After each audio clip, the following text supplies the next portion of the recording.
Okay, so this is a tefilah shiur or a chumash shiur on a tefilah.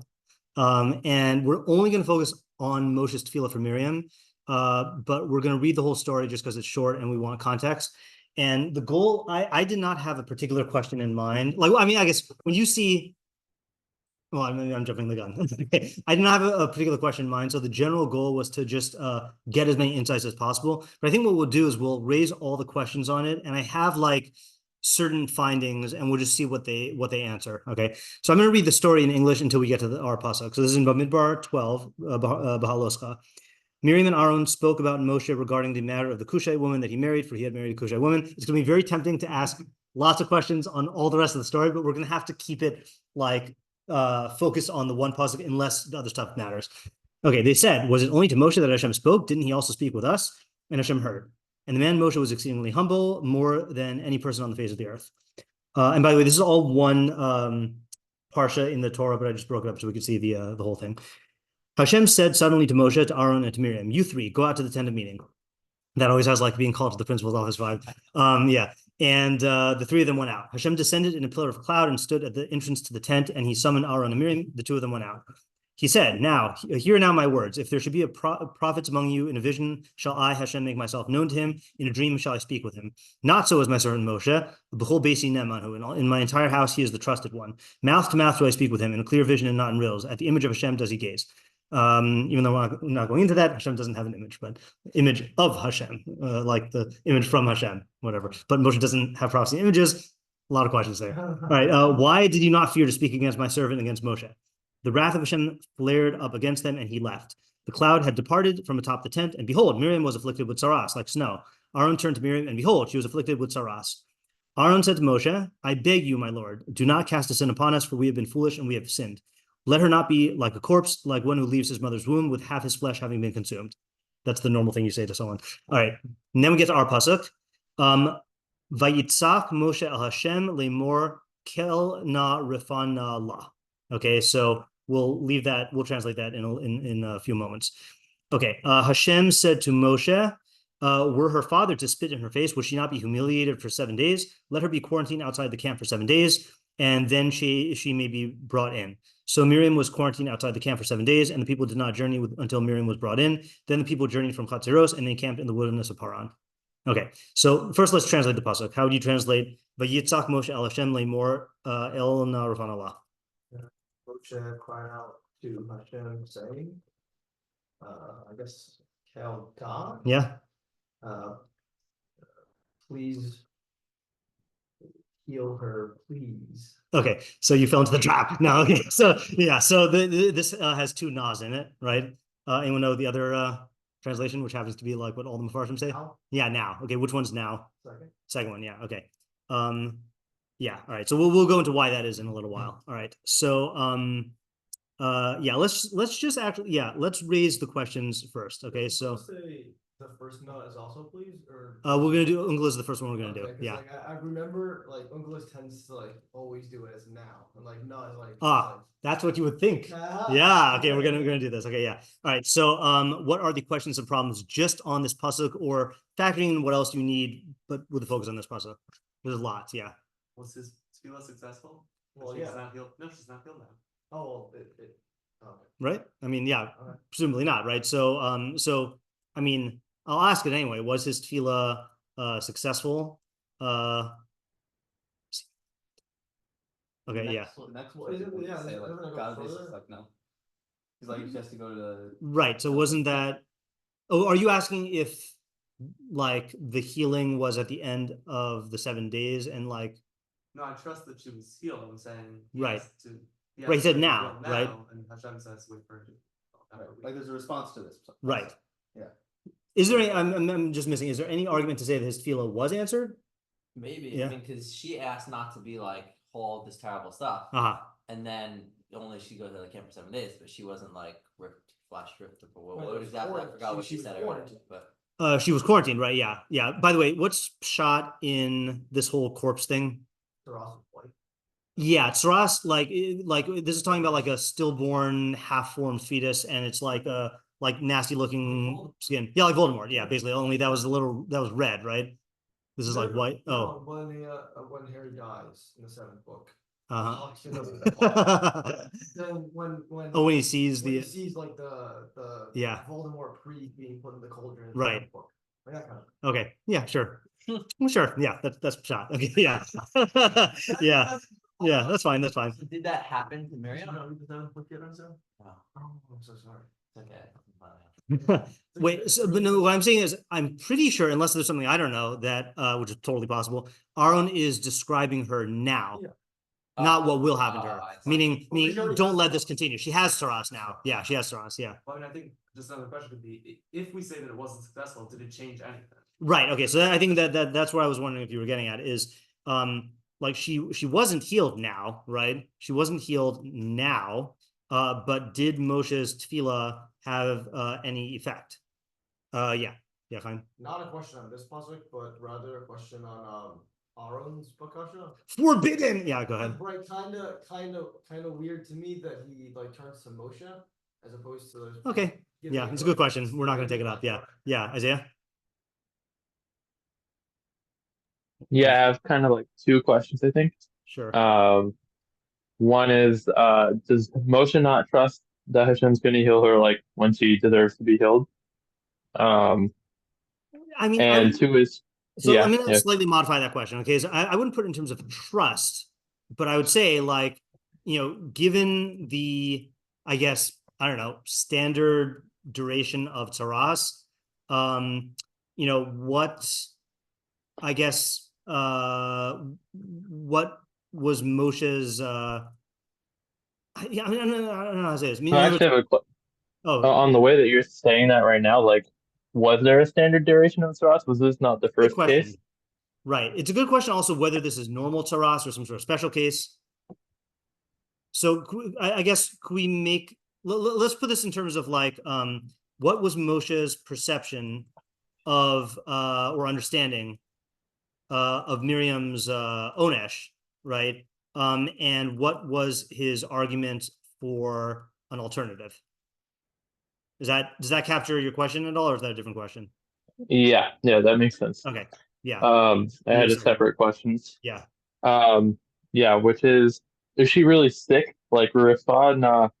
Yeah. Sounds like so that was actually a question I was very excited about until I just reread like Parshas Tazria and saw that it used the word Rafah like for all the Saras things. So apparently that's the case. Yeah. So we're just gonna go. I think that's still a question of why. Why I don't use think that word? I think that's the normal term for the affliction going away. Apparently. It can be yeah, and right, and we could ask that about Saras in general, but it's not a question on the tefilah, so I'm gonna leave it off. Yeah, Ezra. Just from his words, it doesn't seem like he's just saying please heal her, but like what exactly is his tefilah? Why is it so short? And okay, so that's the big question. Okay, why is the tefilah so short? And you can say what is he asking for? I guess what is he's asking for refuah, but I'm trying to think. Like we know what he's asking for, heal her now. The only question is why is he asking for that, and that seems to be included in this question of 2.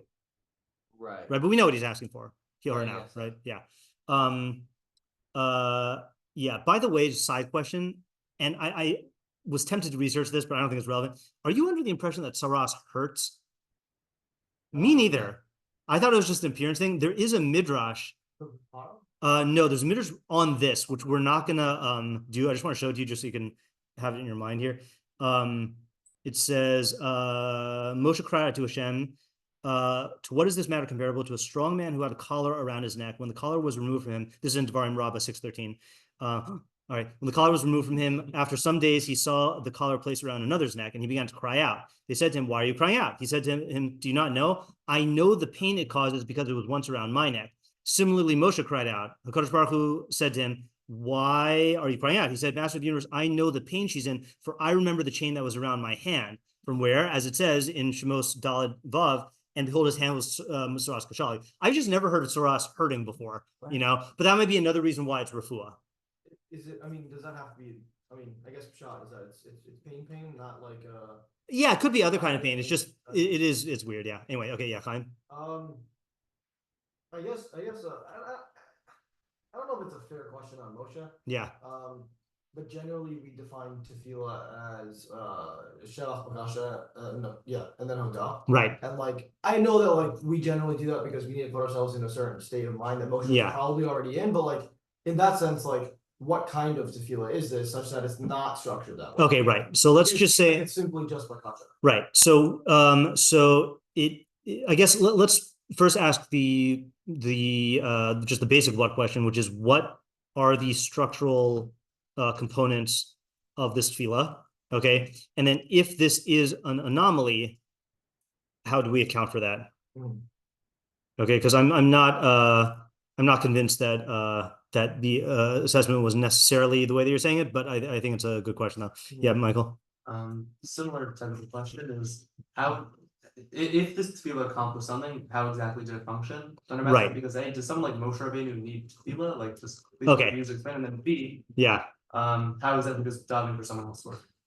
Okay, we're just gonna answer that. Yeah, no, yeah. So, yeah, we only did what was it, a 13-part here in that last year? 7-part, no, 7. Yeah, it was 13 or 7 part. I think 13. 13. That was after, right, yeah. But anyway, so I'm gonna conveniently ignore that second part, but I do think it's a good question of like, and I'm gonna slightly reframe this just because I think this is kind of a question on the whole endeavor of this year, which is like, what is, unique to Moshe's tefilah, and what can we universalize? Okay, and I know that doesn't quite capture what you're saying, but I think it'll encompass it. Like, I mean, it doesn't target what you're saying, but yeah. Yeah, because I mean, we see Moshe daven a lot, like they take a right, but like about the Malkos, and it's at least the way we usually explain tefilah, it's hard to see exactly why Moshe needs to daven. Yeah, right. I'll say that. Does Moshe need to daven? And just to give support to this, also, we did a shiur. It was funny. I think I did a shiur 2 years ago, but then Pesach was going over it when he was substituting for someone. Maybe this is 3 years ago now. On the Chuvas Rashba, right? On whether you're supposed to go Shevach Bakasha or Bakasha then Shevach, right? And one shita says what we see from Moshe Rabbeinu, that he went one way, right? And then the other side says, no, Moshe was a great guy. Right. So you can't learn from him. It's just like a funny, so it's like it's not 100% clear what we can and can't learn. Right, Shira. I have 2 questions. So my first one it kind of goes off of question 2, and I'm wondering like not only about Miriam's punishment, but I'm wondering like what's Moshe's perception of the entire system of Torah and leaving the camp, and does he just make an exception for Miriam and like daven for Miriam? That's a good question, right? Of Tzara'as and Shiluach Hametzoraim, right? Such that he wanted to make an exception for Miriam. Yeah, okay, and then you had another question? Yeah, and then my second question, you said that we know what Hashem is davening for when it says like heal her, but Moshe is davening for? What Moshe, or you said Hashem? Sorry. We did talk about Hashem davening, by the way, but yeah. Sorry, I'm so tired. I meant Moshe. You just read the name backwards, yeah. But Moshe backwards. Yeah, I know people say that. Yeah, sorry, go ahead. Yeah. But I'm wondering, like, maybe he's also davening that she like becomes a better person, not like a better person, but like, sorry, it's my dog. She becomes like, she stops speaking Lashon Hara. Okay. Right. So that I think actually spiritually, I guess, or like, yeah. So I take back what I said to Ezra. That now we can ask, what was he davening for? Dog had the question. All right. What was he asking for? Asking for beyond mere refuah, right? Like, does this include tshuva? Okay, and I in my search for, I'm just gonna do this not full answer really quickly, but just to show you one little thing I found in a commentary that I'm not familiar with. The fun thing about doing a short sugya like this is you could do all the sources, so I did all the sources, I think, at least all the ones on the Torah, which are the only ones that matter. No. I don't know who I did have to check Safaria for something. Yeah. And I checked Safaria for a translation of Bamidbar Rabbah, but then realized that because they have a professional translation of at least Breshis Rabbah, but then the Bamidbar Rabbah is the community translation. So then I went to Harav Hagadol, as we're apparently calling him now, ChatGPT. Yeah, all right. So the Hרכסים לבקעה. Anyone ever heard of him? Who is this? Rav Yehuda Leib Frankfurter Spira, 1743-1836. So he says on Rafanala, V'chein v'shav v'rafalo. He will do teshuva and be healed. Or mi yirpalach in echa, which I think also has to do with teshuva. So like, I think Shira's question does have a good basis that like, maybe he was asking for that also. Tamar. My question is, what's the significance of saying kale? Okay, both in terms of the general bring Shem Hashem and also why this one's specific. Okay, what does kale signify? And then like why choose that name as opposed to others, right? Like Hashem. Right, especially given the fact that like it's by Yitzhak Hashem El. Sorry, Moshe. The Kabira spreads. Yeah. By Yitzhak Moshe El Hashem, right? Right, that's also true. Right.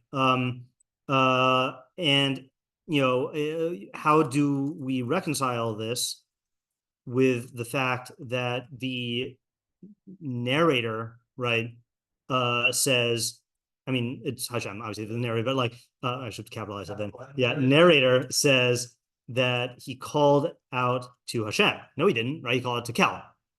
Okay, right? Yeah. Okay, good. I'm going to bold this one because this is also, I'm going to try to bold like the major textual questions, or just like questions, like the ones that stare you in the face, you know? Chaim. Yeah, so this is gonna sound like question 5, but it's not. Okay. Thanks for the warning. Yeah, why was Moshe's tefilah necessary? Okay. Why was Moshe's tefilah necessary as opposed to what? Tefilah Moshe necessary as opposed to a tefilah Miriam, a tefilah Aaron. Like, why was it that? And it seems clear from Aaron that Moshe needed to daven for this. Okay, sure. So as opposed to Aaron's or Miriam's. Yeah. Okay, that's a fair question. I mean, simple answer: Moshe's the best davener, right? But I think it's a good question. Yeah. But then it's like, so then we should just never daven because we're not the best davener. Right? You know. Yeah. No, I'm saying like you should have like the best davener and he'll do all the davening. Okay. All right. Fair question. Let's go with Isaiah first. Yeah, Isaiah. What's shot in like Moshe saying nah? Like okay, right. In the first nah, like he could have just said like I guess the Hirat's home, or like not said nah, just like right. So what is the purpose of saying the first nah? Okay, please. You know, and just to flesh that out, we don't say this in all our bakashos. I'd say not even in most of them, right? And I know that like the Siddur has a bunch of nas in it, but I think not all the nas are like original, you know, are unanimous. Like some of them are added for like gematria purposes and stuff. You know, like what do you call it? Ashkenaz. We say it in Rosh Hashanah, Yom Kippur. One of those. Yeah. Are you thinking of a specific place, or are you asking? Yeah, in the Yom Midos, maybe right before them, something like that. Oh, Anna, right? Yeah, correct. Yeah, right. Oh, I think that's the same word. Yeah. Yeah, that's a good question. Okay, Michael. Oh, there's a question. Okay. Oops. Whoa, what happened there? Yeah. Okay. I'm gonna ask another question. Oh, yeah, there's one more like word in the pasuk that we haven't really accounted for. Vayitzak. Okay, right. So yeah. What is implied by Vayitzak? Is that the same word by the people in Mitzrayim? Yes. Which I actually yeah, there's but I forgot which one that is. I'll just show you what we're looking at right here. So this is in 2:23. Vayhi bayamim harabim hahem v'yamas melech mitzrayim v'ya'anchu b'nei Yisrael min havoda v'yizaku v'tal shavasam elokim min havoda v'yishma elokim es na'akasam. So it actually doesn't use tzak. I think I've read somewhere before that some hold that za'ak and tzak are the same. but it is not the little one. I do want to see actually what Onklos is going to say there, but we'll wait for now. Okay, and then I'm also going to ask one that like I would not have made a big deal of. I wouldn't have asked this question at all. But I'm going to ask it just because Rבינו Bachya ben Asher answers it. Okay, what is implied by lemor? Okay, yeah, I would have just said that's how you say what he said, right? It's quoting it. You know, one thing for certain, and if someone pressed me and said, well, like, what would happen if it didn't say that? I'd say, well, you might say that the Chumash is just paraphrasing his tefilah, but lemor is like a quote, you know. So, but Rבינו Bachya is going to make a big deal about that. Also, like all the time, like when the Torah introduces like God talking to Moshe, it's like right.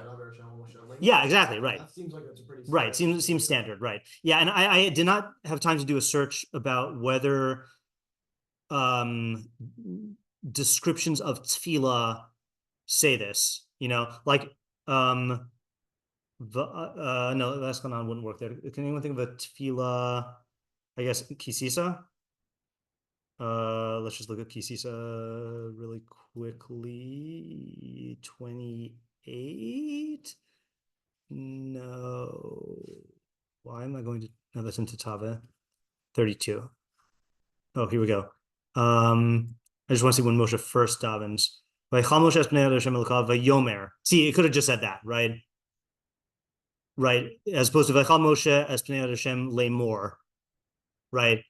You know, and Vayomer does mean and he said, right? So I guess that is that might be what the Rבינו Bachya is picking up on. Okay, now instead of us trying to answer this on our own, we have so much to go through that and we're not going to finish. And this is I'm actually glad I planned this. That actually I don't know what I'm planning. I do want to write about this for Friday, but I don't know. I might write about more than this. We might just write this up. We'll see.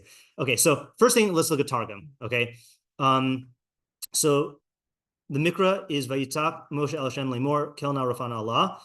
Targum is Vitzali Moshe kadam Hashem lememar elaka biva'u asi ka'an yasa. Okay, so what is the translation of the Targum here? And Moshe davened. Yeah, and Moshe davened kadam Hashem before Hashem lememar, saying God. Bavau is the Aramaic for like in modern Hebrew, bavakasha, like please. Okay, right?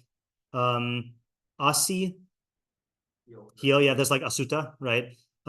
Heel ka'an, yeah, heel her now, yeah, exactly. Okay, so I mentioned this off the record, no, not for any sketchy reason, but if you don't know what parshagin is, so I heard of parshagin as the best commentary on Onklos, but I'd never seen it. And then they recently put it on all Torah. The place where you can find it is it's not on.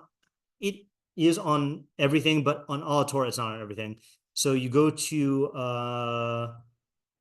Targum Onklos, and then you click down, and there's Parshagin. So what he does is he juxtaposes the pasuk and the Onklos, and then bolds the things that change. Okay, then he breaks down and has a perush on the reasons for every change. Okay, so I'm going to just show you two of them on ours. Okay, and I translated these ahead of time. So he has Tzakas Moshe tefilah. Okay, so I'm gonna read it in Hebrew, just but I have the English up there in case anyone wants to look. Vayitzak Moshe v'tzali Moshe Tzaka miturgemes b'derech klal kitzvacha. Okay, so in general, the word tzaka is translated as outcry. Okay, Kigon, for example, by Esav, Vayitzak tzaka gedola, he translates as utzvach sivcha rabba. He cried a great cry. Aval tzakas Moshe el Hashem miturgemes derech keva tefilah. But Moshe's outcry is translated as tefilah. And he says, min hatam shenisbar az hucha likro b'shem Hashem, for the reason that was explained in the pasuk about at the end of the Toldos Kain, then well, I guess Onklos translates as b'chein biyamohi, in those days chalu b'nei anashem milat salah. People, I think what's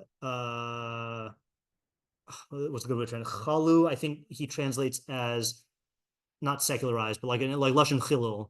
from praying, right? I think he translates it as, I know it's a machlokas whether it means they started praying or whether they start praying to other things as Hashem. Okay, but we don't have a parshagin on this, so I couldn't look it up. Okay, so the question is like this: is what do we get from Onklos translating this way? Okay, in other words, plain shot is that he was mispala, right? But is there like an insight or an idea you can get from translating Vayitzak Moshe as Vitzali? I think Vitzali is just tefilah, right? Yeah. Because and I'm asking this in the sense of like Onklos is a parish, right? So can we like just articulate or explicate what the parish is here? And actually, while we're thinking, I do want to look back at, where did I say, at Shemos and just see how he translated that pasuk we read with the Zaka. Onklos.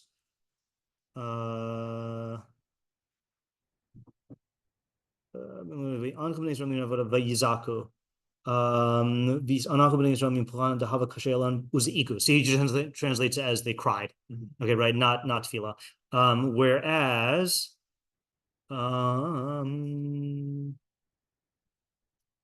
yeah, all right, fine. We're not going to go too hard into that. Yeah, Isaiah. Yeah, I was thinking like maybe, not sure if this is true, but for someone on Moshe's level, like to ascribe like crying out to him is like too like in the emotional realm. But okay. Like tefilah is like, exactly like what's necessary at that point, maybe. Okay, correct. So I have a slightly different take on it, and we can argue about which one's preferable here. Which is like this, which is Sa'ak usually stems from the emotions, right? But for someone like Moshe, he naturally cries as tefilah. Okay, in other words, when you have an outcry, there is like an implicit resistance to reality, like a protest against reality. And so that's what we have. And usually what we need to do is we cry, and then we have to like stop and reflect and then be mispalel. Moshe is so in line with reality that he is experiencing pain from the fact that his sister is afflicted, but it naturally expresses itself as being mispalel to Hashem, because in other words, for us, we don't view Hashem as the source of all reality. We view things as outside of Hashem's control. So we have to like consciously and deliberately say like, no, this is Ratzon Hashem, but there are alternatives. And if I engage in the activity of tefilah, then I can like present the case to Hashem for it to be otherwise. Moshe immediately goes into that mode. So I think it's just like a really nice, subtle, like commentary on how Moshe cries out, Yeah. So then, if this is his natural reaction, why did he need Aaron to tell him to do it? I don't know if he needed Aaron to tell him to do it. I don't know if there's if we were learning the parashah, we could go into that. The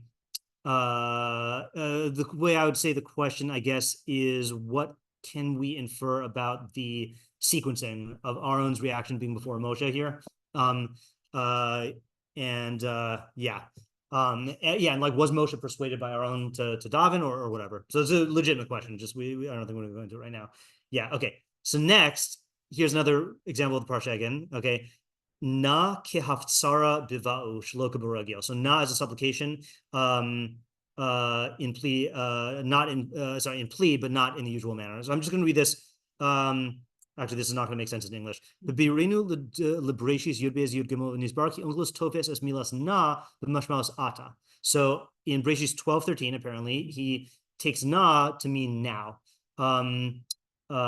Which, by the way, what else does na mean other than now or please? Raw. And why does it mean raw? Yeah, because it means you're eating it right now. Like you're not cooking it. That's I think what Shadal says. Yeah, please cook it. So he translates it as ata kamuchach miturgam ka'an. Okay, like he translates it as ka'an hamashutaf lemilim na v'gam ata, and that is used for na and ata. Hishve, for example, Rבינו says imri na achosiat. and Targum translates as Imari Ka'an da'achas at. So say now that you were my sister, or this one's actually a good one. Ki ata yadati, now I know. All right, Ka'an yadais, right? That definitely, Ka'an definitely means now. Ur'e sham b'harchava. Okay. Ulam b'psukenu bo mofios shtei tevos na. But here you see two words of na. Tirgum es harishona b'vau. First one he translates as please. Vashnia Ka'an. V'nimsa shiur tergumo kel ana, like you were saying. Rafa atala. Hashinui inu. Now you might just say that he's just trying to like explain away the redundancy. Okay, but he says Hashinui inu l'shem givun halashon. This is not just for like nuance of the language. Shari b'psukim rabim mehem nichpala tevasna b'targum Onklos b'shtehen Ka'an. Onklos has no trouble translating double nas as Ka'an. Kagon hin na lishte banos otzia na as hen. So by Lot taking out his daughters, he uses na twice, and Onklos says hach an li tartin banan apik Ka'an yason. Nira evo ki bavau katargum na nisyachi lemikraos behem kayam yesod muvhak shal haftzara. So it seems like, he says, it seems like Onklos reserves the translation of na to mean please for situations where there is a, how do they translate yesod muvhak? A clear element of supplication. Kasher haftzara zo shebamikra mutemes bekefal na hi muatsemes beemsaus tirgumu lebuvau kibepusukena. When this supplication is emphasized by the repetition of na, it is intensified by translating it as in plea, as in our verse. Okay, so again, this is just like advertising here, Parshagin. If you ever want to know any Onklos thing and you have access to Parshagin, like he will explain everything, and it's really, really nice. Yeah. Okay. So let's go next to the to Kel. Okay, now I think there is, if I ask you what does Kel signify? What's your go-to? Say again? Might. Interesting. Okay, you're not wrong. Anyone have any different gut reaction? Okay, same thing, right? Okay, so maybe I'm the only one. Well, to be fair, yeah. I mean, probably influenced by shiur too. Right. Also, like, okay, so I would have said midas hadin, which is weird because Kel, Elokim, and Eloka are all midas hadin terms, I would think. Okay, so let's do. Oh, sorry, I jumped the gun. I forgot. Rבינו Bachia first talks about lay more. Okay, so he says like this. Vitak Moshe Hashem nitztaer al acho so vispal. He was pained about his sister and he was mispal for her. Vitam lay more. So he's saying that the tzak is indicating pain. Okay. Vitam lay more. The reason for lay more is kia tefilah haisa ba'amira muchletes lo b'machshavah. Tefilah is in articulate speech, not in thought. Okay. Now, if we stopped here, what? Yeah. Okay. Ignore, hold on a second. Let me censor the rest of this temporarily here. Okay, so if I said, so why does tefilah have to be in speech and not just in thought? I'm having deja vu. Yeah. Okay. Have you brought this Rבינו before? No, this is the first time I've seen it. Yeah. And I feel like the answer that I gave was because you need a Misa. Okay. Can you explain why? Why you need a Misa? Yeah. I think it's like a formal request to God. It's not just like your ideas. And Well, why can't God Okay, give yeah. ideas? Yeah, let's use that question, right? Why? Yeah, right. And by the way, just go over quick practical halacha here, which is and we're gonna go to the Moshe in a second. I'm assuming Moshe didn't just walk around talking out loud to himself. Yeah, right. And I was gonna say with Moshe, okay, well, hold on a second, one step at a time here. Okay, so in Hilchos Brachos, I have a different answer. Okay. Why he needs to say it out loud. 1:9. Rambam says no 1:7. Kola brachos kulan tzarich sheyashmiya laozno mashu omer. All brachos you need to audibly say hear. You need to audibly speak, right? You need to hear to make heard to your ear what you are saying. Okay, that's lechatchila. V'im lo hishmiya, but if you didn't hear, yatza, your yotze, bein shehotzi bisfasa, bein sheberach belibo. Whether you articulated it or whether you bless in your heart. So there's 3 levels. Lechatchila, you need to say it and hear it.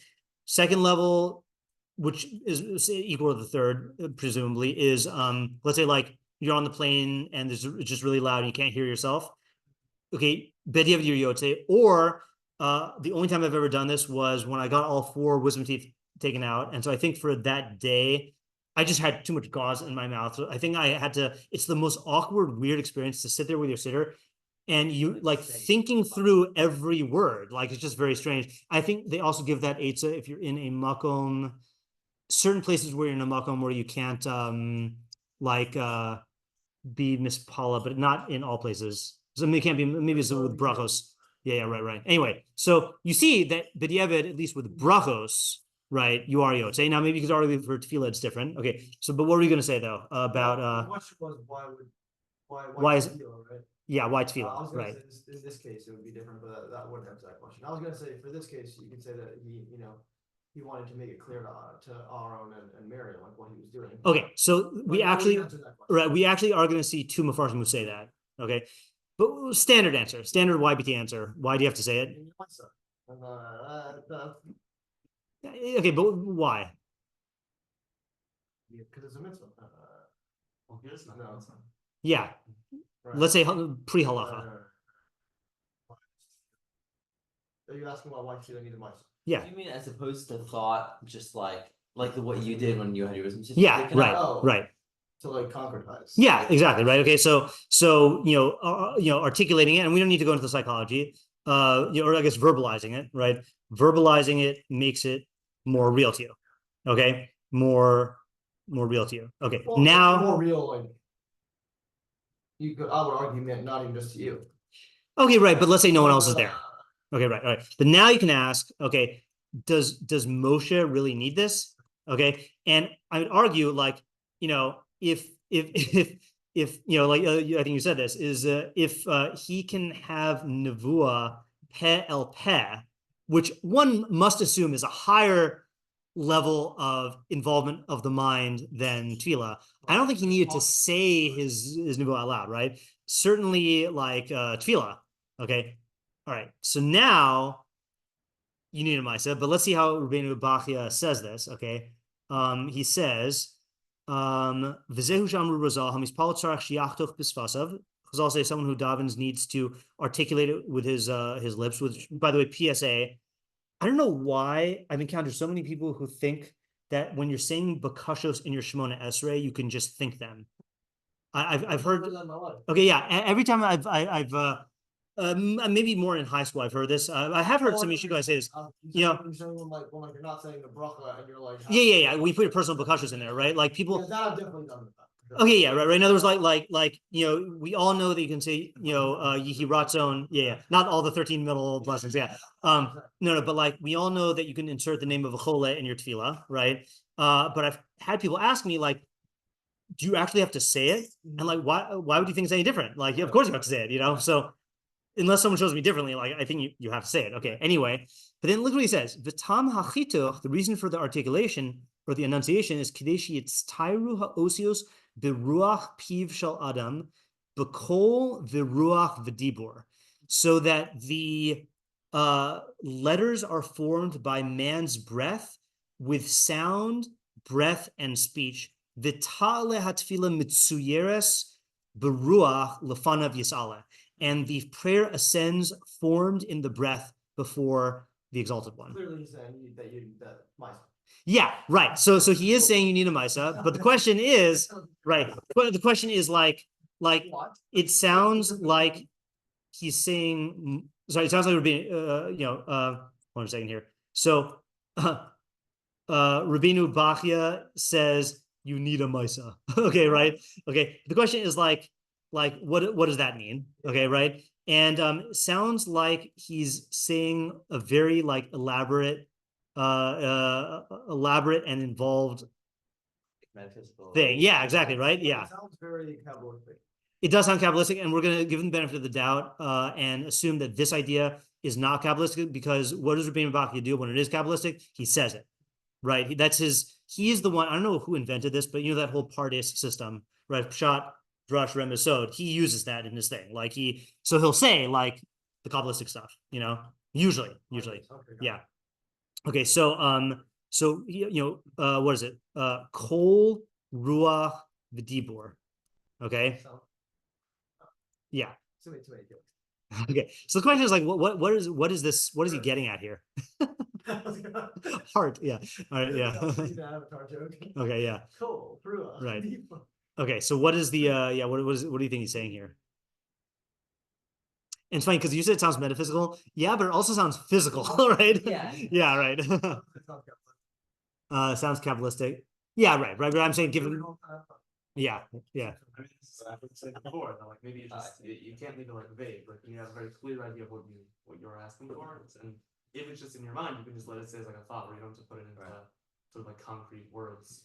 Okay, so I think you're on the right track, but why do you have to put it into concrete words? What are you saying about that? I think if you don't, like, it's almost like if you have an intuition for an idea, before you even think about it at all, it's like you don't really have much. It's only once you're able to put it into words that you can say like you have an actual idea. Okay, so I guess once again I'll ask, did Moshe need that? I understand why we need that, but so. Why would Moshe need that? Because he's Moshe. Let's just go back to the Nevuah question. And again, I don't know how Nevuah works in general. I certainly don't know how Nevuah Moshe works, but I assume that he did not need to talk verbally to Hashem, but he certainly needed to understand clearly what he's saying. Right. He needed to definitely concretize his thought. Yeah, exactly. Concretizing it.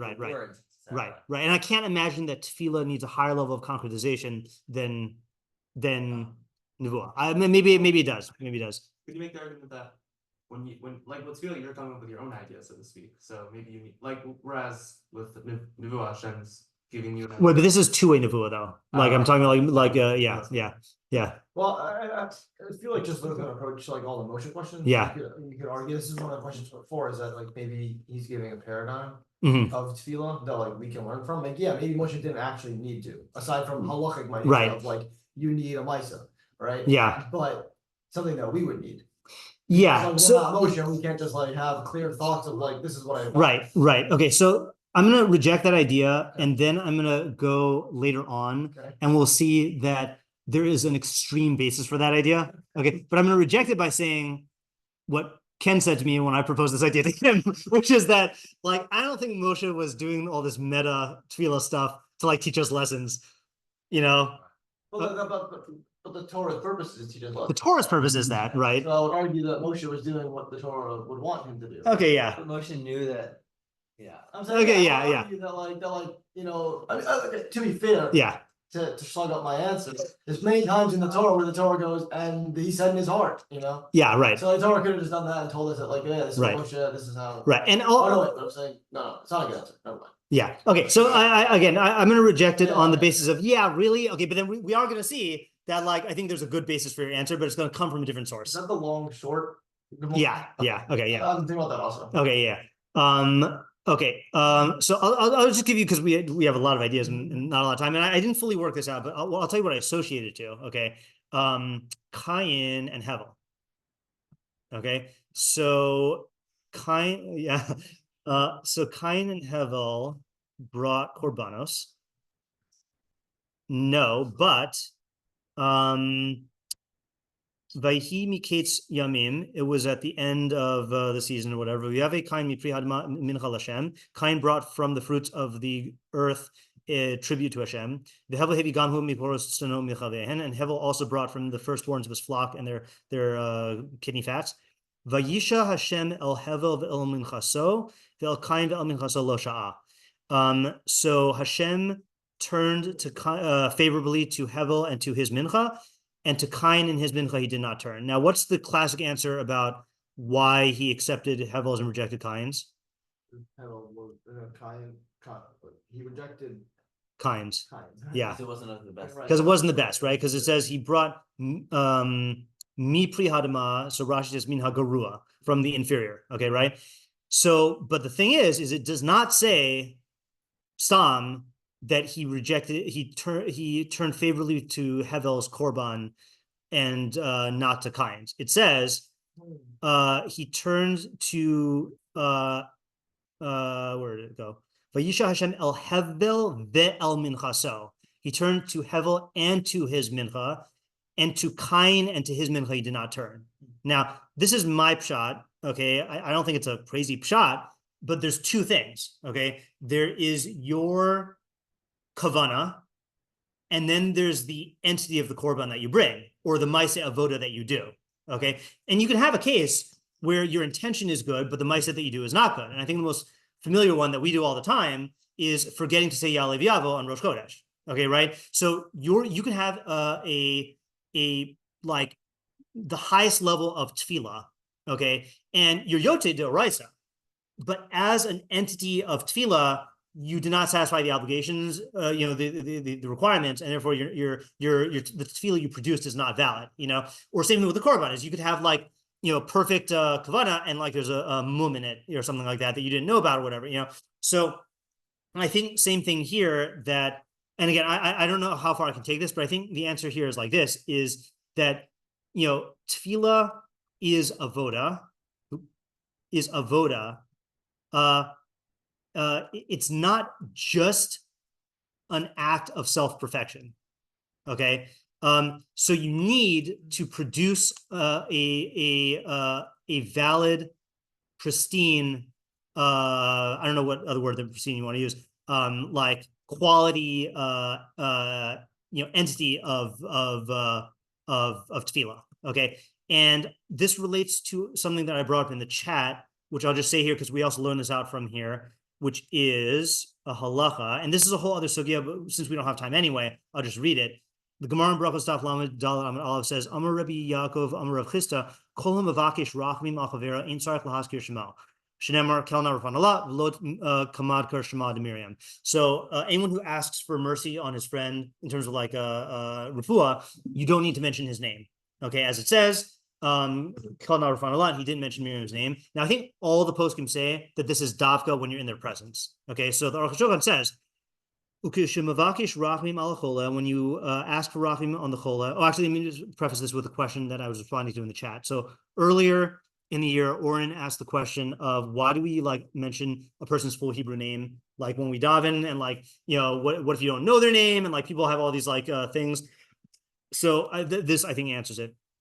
When you ask for rachmim on a chola, if you ask in the presence of the chola, you don't need to mention the name.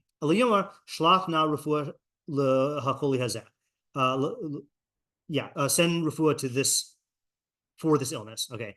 But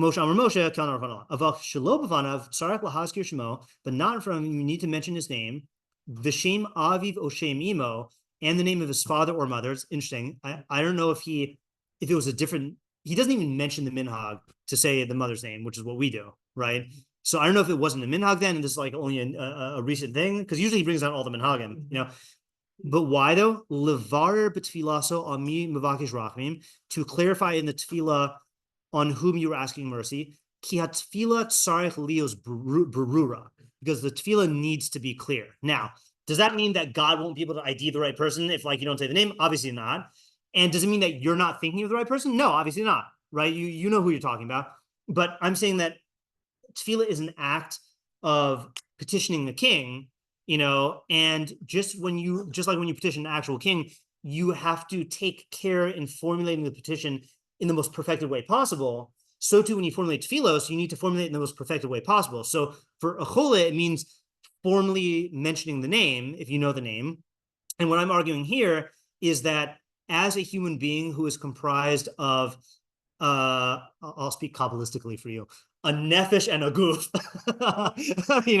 you need to produce a tefilah as a human being, which is using your ruach, like kol haneshama tehalel ka, right? Of praising. Well, I guess that's praise, but like with requests, same thing, and like utilizing your gift of dibur. God created man as a Nishmas Chaim, Lenefesh Chaya, Onklos L'Ruach Mamala. You're functioning as a Tselem Elokim. So I'm not getting this idea exact, but I think the thrust of the idea is that you need to produce an act of tefilah, and I'm saying more than just the brisker. You need a ma'aseh. Like I'm saying, like all avoda, God cares about the kavana, but He also cares about the ma'aseh because we are physical beings that do physical actions, and even for Moshe needs this, and this is why I'm answering the nevuah question. Nevuah is just an act of seeking knowledge, so you don't need to articulate it, but tefilah is a ma'aseh avoda. You shove the Kleenex or tissue down. Yeah, am I going around? So I understand what you're saying for like a halachic. Yeah. Why did Moshe need to engage me? Rather than just whatever we're gonna say the idea is by davening for someone else and how that functions. Couldn't he engage with that without like? No, I'm saying that any act of tefilah needs this. Yeah. I mean, it's like a reflection on how the person's being misfollowed by the fact that he does it in this way. It's can you explain what you mean? Meaning by the fact that he, I don't know if like puts in the effort is the right way to say it, but the fact that he actually puts it into words reflects on the nature of his tefilah and how he's viewing the tefilah as like a human action. Or no, you're not. I don't think I'm saying that. I'm not rejecting that though, but I don't think I'm saying that. Well, it sounded like you were saying that it's more than self-perfection. You're saying that this is how it can be part of self-perfection, but you're saying that it's you're doing a Ma'aseh Avoda, and that in the Ma'aseh Avoda you have to have something, so to speak, tangible to like speak of, and to work with. Right. I'm gonna give a weird analogy, and I know I've given this analogy before. There's a musical called The Music Man, okay, and it's about like this traveling salesman who like is a swindler, and he like his scheme is like he goes into a town and then convinces them to like that all the kids need to join this marching band, and then he basically like sells them in this idea that there's a new system of learning an instrument called the think system, and that you davka don't practice. You just think through the music, like I did with the wisdom teeth, okay? And what he does is he like encourages everyone to just use the think system, and then he skips town before the parade after he sells them all the instruments, and no one knows how to play anything, you know? So it'd be like, you know, we recognize the absurdity of that you can't say I'm mentally practicing an instrument. Practicing an instrument means doing the action, you know? So too, you know, I'm saying that, and I know we call it avodah shebelev. Okay, so you can ask a kasha at me from that. You got me. No, but like I'm saying, yeah, right. Yeah, we're fine. I'm serious. Yeah. Okay. I know. The takeaway that everyone from your shiur told me is that everyone thinks that they know that repine. Nobody's ever started off the shiur with. Yeah, right. Everybody thinks they remember it, and they learn it again. They're like, wait a second. Yeah, exactly right. So the point I'm trying to make though is that the tefilah is not just a cognitive activity. It is an activity of involving the entirety of the human. That's what it is, you know. And you could say reasons for that, and that I'm really not taking a stance on. Like that could be to involve your psyche. It could be for other people. It could be because I don't know, but yeah. And the point is though is that Moshe was involved in tefilah. Which is a voda. Right. Which needs that full. Right, and in the same way, here's what I would say. In the same way as Moshe Rabbeinu, you would never say, yeah, Moshe Rabbeinu can just bring korbanos in his mind. Right. You might say he doesn't need to do korbanos because he's already perfected, but no one would ever think that you could do a mental korban. Right. That's just not a thing. So I'm saying, same with tefilah, it's not a thing. Yeah. That really ties in really well with Uncle's also. Yeah, how so? That he's pointing you that this is tefilah. Right. Like this is something else. Right. You would have thought Tzaka may be something else, but Moshe was doing something. Right. That's true. Yeah. And he's saying no, this is davening. Yeah. Okay. If you need to go at 9, then that's fine. I want to get across one more idea, so I just want to take up one more thing, which is what you mentioned. Yeah. I don't know. We got so many good ideas here. All right, hold on. Conflict. Okay. Okay. Something I really like that Gemara. Yeah, fine. Okay, so we'll do this. We'll prioritize this. Okay. So Rashi on the pasuk quoting Sifrei says, "Rafan Allah." So why didn't Moshe go on at length in tefilah? Shelo Yehu Yisrael Omrin, so that Israel wouldn't say, Achoso Nesuna B'tzara V'hu Omen Umar B'tefillah. His sister is in a dire situation, and he is standing and going on at length in tefilah. And in case you don't know what that means, this Midrash Agada, which I don't know where that's from, says it more explicitly. Lama nispal tefilah katzara she'im haya mispal tefilah arucha hayu Yisrael Omrin b'shvil she'achoso hi mispal ba'arichos. Right. So in other words, they're basically jealous, right? That if he prayed a long prayer, the Jews would have said he prays at length for his sister, but he does not pray at length. Okay. Yeah. So many questions. Yeah. All right. So what are the questions here? One big question is that he did for 40 days and 40 nights. Yeah. Okay. Right. So you could just say that for individual cholim. Oh, okay. Okay. Yeah. Yeah. Brooke. I know this sounds a little silly, but why didn't he just say like, get over yourselves? It's my sister. Like they're not all his siblings. Right. So So that's a good question. That's a good question. Why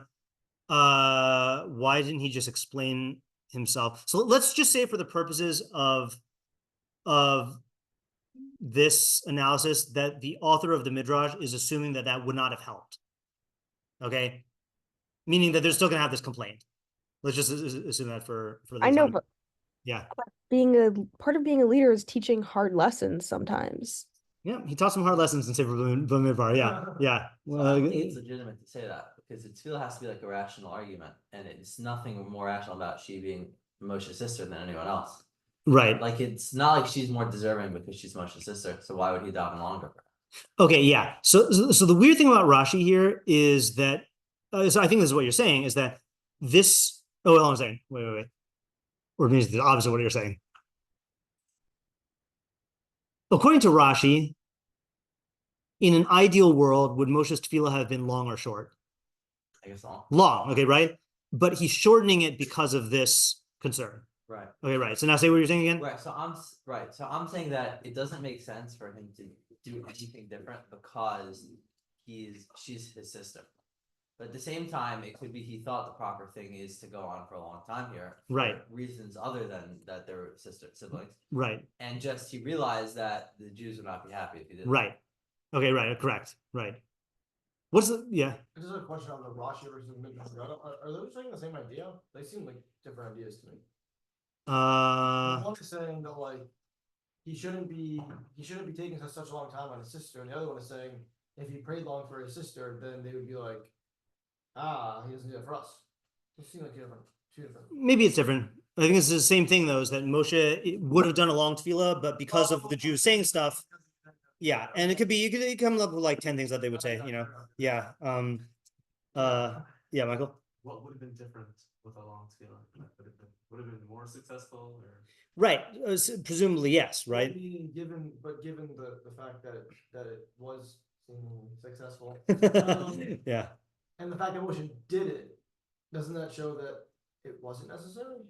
Okay, so I'm gonna just. Meaning, it seems like the premise is that longer would have been better, but then like if longer was so much better, then Moshe would have done it and been like, right? Would he not have like? All right, so I'm gonna just try to cut to the core here. I think this will also address all of your questions. I think, which is like, who cares what the Jews said? Okay, right? Why should Moshe do anything other than the right tefilah? Because of them, because of this concern, right? Yeah, okay. And just to show you, we're not gonna have time to do this, but it does seem that the Ralbag and the Abrabnel, okay, I'll just do the Abrabnel. Hilarious Abrabnel. EF shar tefilah yoser katsara mizo. It's impossible to have a tefilah shorter than this. Shehem echadasar osios. There are 11 letters. I can think of 2 letters you can get rid of. Nah. Okay, right. But whatever, fine. V'gam ze lahoros lahem shahaya Moshe ben Bayis ve'evid ne'eman lifnei Adonav shebaroshe devarim hayashoal mimeno she'ela kazos. So this indicates the fact that Moshe did such a short tefilah shows that he was a ben Bayis of Hashem and Evid Ne'eman. That's a reference to Kol Beisi Ne'emanhu. That he only needs to do a few words, right? So this seems to be saying that he does not seem to be accepting Rashi's idea that Moshe would have done a longer tefilah, right? Sounds like short tefilah is totally enough, And similarly, Ralbag says, he used very few words, because he didn't need more than this in this tefilah, right? That definitely seems to be different than Rashi. Okay, but then he goes on. I'll just go read this, even though we're not going to have time to work on it. Hashem did this for Moshe's kavod, meaning he afflicted Miriam because of Moshe's kavod. And Moshe forgave them. As Aaron asked. And Moshe showed them that he forgave them by davening for Miriam, which also, I think you mentioned earlier that like maybe he was saying this out loud for the sake of Aaron and Miriam, which sounds like what he's saying. Yeah. But the point is that Rashi, though, does seem to be saying that if Klal Yisrael weren't a factor, okay, Moshe would have davened a longer tefilah, but now because they have this concern, then Moshe shortened his tefilah. And my question is, why should he do that for them? Moshe should just do the most effective tefilah. So how would you answer that? Yeah. Not really an answer, maybe an argument, but I would argue that given the fact that the Alm is going to do that, then this is the best tefilah, right? Meaning, I think you have Okay, yeah. Like as a starting point, like right. Given the fact that he knew that, and he had to take that into account also. Yeah. Right. This becomes the most ideal tefilah. Okay. Good. All right. I'm gonna elaborate on that after I call him tomorrow. Yeah, tomorrow. Okay, a little bit actually just trying to understand the premise of the question. I mean, like Moshe had a role where he had to fulfill certain things. Like I don't know why this complaint was important, but you can't say why wouldn't he do it in the vacuum with best tefilah if there's context. Okay, right. So I think that's what Chaim is explaining. But I'll tell you, I was going to see if anyone's going to fall into a different kind of answer. I think you could give a lot of extrinsic answers about this, about like how it would have been bad because X, Y, Z if Moshe did this, and Moshe didn't want to do anything bad. But what you're saying is it'd be a pagam in the tefilah itself. Yeah. Okay. To the situation, yeah. It was like complete situational awareness that Moshe had, not just that like I want my sister to be healed, but that I want my sister to be healed. I want the Am to be okay with like how I do it. Right. Like recognizing that there's many ways that he could have messed that up, and he was like, "This is." Okay. Right. Okay. So the way I think we're gonna say the same idea. The way I'm saying it is like this: is that tefilah is an act of self-reflection in Hashem's framework, right? That's what the essence of tefilah is. But tefilah has to take into account, by definition, who you are and all your circumstances, and that has to be a factor in your tefilah. You can't ignore that in your tefilah because then you're not self-reflecting. And the way Ken said it was in a typical pithy Ken way, which is when you are Omer Lifnei Hashem, you have to be Omer Lifnei Hashem as you. Okay, meaning that Moshe can't say he can't say forget the people. I'm davening for my sister.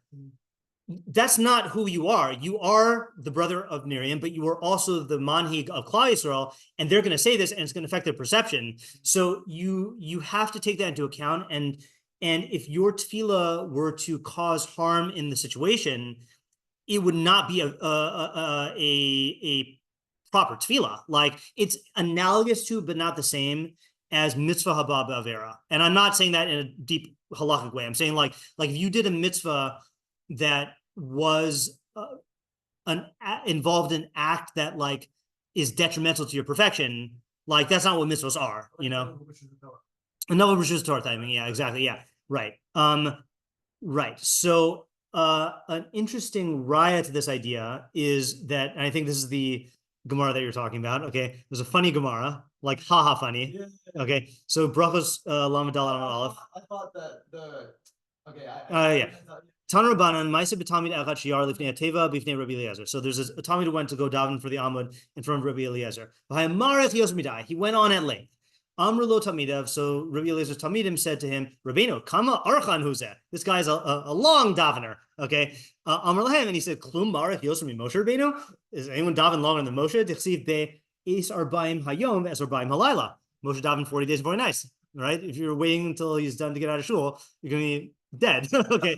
Shuv ma'aseh b'Talmid echad shiur lifnei Teva b'ifnei Rabbi Eliezer. So it was another incident. Same thing happened, but b'chai makatzer yosmidav. He was very quick. Amr lo Talmidav.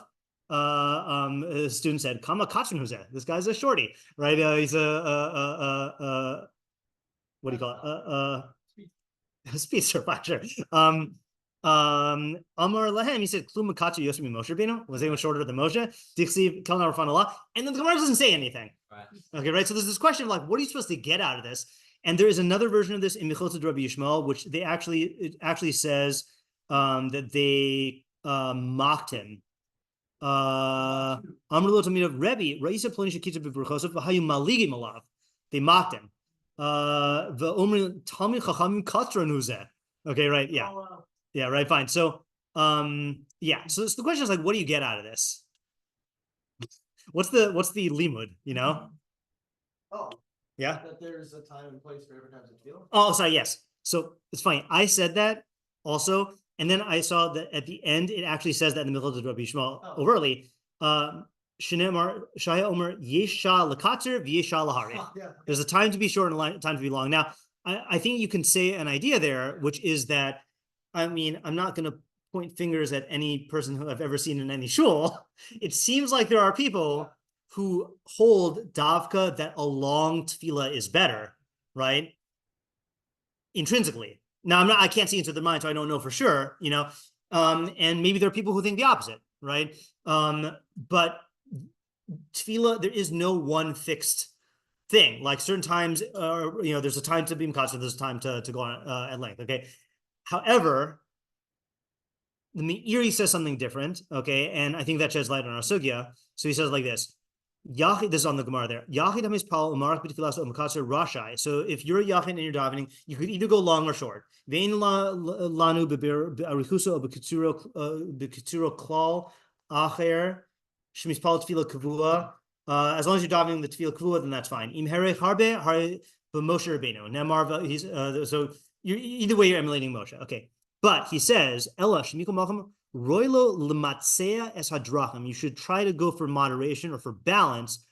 Ad shelo yiranenu es habrios alav, so that people don't complain about you. Lomar saying kama archan huzeh o kama mekatzran. So he's learning the Gemara that's what was going on in the Gemara, is that even though Rabbi Eliezer addressed them from the standpoint of the Ikar Hadin, it wasn't good that they were complaining about this guy, and you should take that into account. Okay, so what do you see from that? When Ken and I learned this through this Rashi, we said that if you're a Moshe Rabbeinu, then you have to take into consideration how the Am is going to view you. But what you see from this Gemara, no, everyone has to take into consideration how the Am is going to view you in your unique circumstances. In other words, if you are someone, let's say you are a Rebbe in yeshiva or whatever, right, or in a high school, and you know that there are Talmidim who are looking at you and who are inferring things from your davening. Or let's say you're a shliach tzibur and you're in a shul where people are impatient, or you're in a shul where people like going on at length in davening. You can make all these philosophical arguments for why, no, the way I want to do tefillah is the best way to do tefillah. But from Moshe Rabbeinu, we see that if you're not taking into account you have to be Omer Lifnei Hashem as you, and right now you're a Shliach Tzibur or you're a Rebbe, or, you have to take into account everyone. And if you're not, in other words, if you're trying to compartment, I think this is a slight difference between the way you were saying and the way I'm saying. You were pointing to the situation, right? Saying that Moshe needed to take into account how the people are going to relate to him and Miriam and this whole thing. I'm saying that tefillah is an act of reflection on the self. And if you're compartmentalizing and saying, no, I'm only a mispalel, I am not a Moshe Rabbeinu or a Rebbe or a parent, that's not being mispalel. You're not reflecting on your full self. You have to stand in front of the Kadosh Baruch Hu with all the parts of yourself and factor that into your tefillah. And that's like what we see from the Meiri, that even if people are going to complain about you, that's something you have to take into account, So I think that's like a good idea. Yeah. One more quick idea? Okay, one more quick idea. Okay, then this is all I got. Okay, so Kel. Okay, so Ribbeinu Bachya says that Kel is it says Kel shal koch biyadecha, so power, like you were saying. But then he says v'Hashem hazeh din kolol b'rachmim. Okay, this part's going to definitely sound Kabbalistic. It's din included in rachmim, not that part. But amram barov hamakomos mitzanuhod. Mias Chesed, we find it in Mias Chesed, and he quotes a bunch of psukim. This is the part that sounds like Kabbalistic. Kel Elokim Hashem, Shu Seder Hamidos, Chesed Din Rachamim Shem Nivra Olam. Okay, fine, whatever. Yeah, but let's just get this idea that he says this name is Kol Din and Rachamim. Okay, now why do you think he would use a name that's Kol Din and Rachamim in this case? She deserved it, but he also wants her to get better. Exactly, right. So there's an element of deservedness, that's din, and he wants God to have rachamim because whatever the reasons are. Okay, fine. Reggio, yes, the legendary Reggio, says, Zachar Shem Kel Shu More Al Tokfo V'Yachalto Yisbarach. It indicates God's strength and power. Umilas Na Harishon Lashon Bakasha, Lashen Lashon Ata. Okay, so he says same thing. Onklos Ubiro Ata Shakov V'Yecholos Biyadecha. You who the power and ability is in your hand.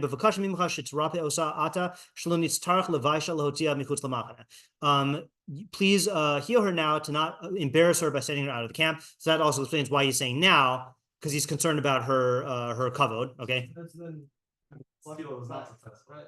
His tefilah is not successful, correct? And you learn from here how Moshe was an anav and he was mocha on his insult. Okay, now I know we don't typically do machlokas Ravregio and Revina Bachia, but okay, if you this was Revina Bachia was also my first kind of intuition, which is I thought kel is midas hadin. He's saying it's din and rachamim, but the question is, Ravregio doesn't mention anything about din and rachamim. Okay, so can we just define the machlokas about whether this is an issue of din and rachamim, or whether God Moshe is invoking kel because of din and rachamim, or whether he's invoking kel because not din and rachamim, just like you're the one who has the power.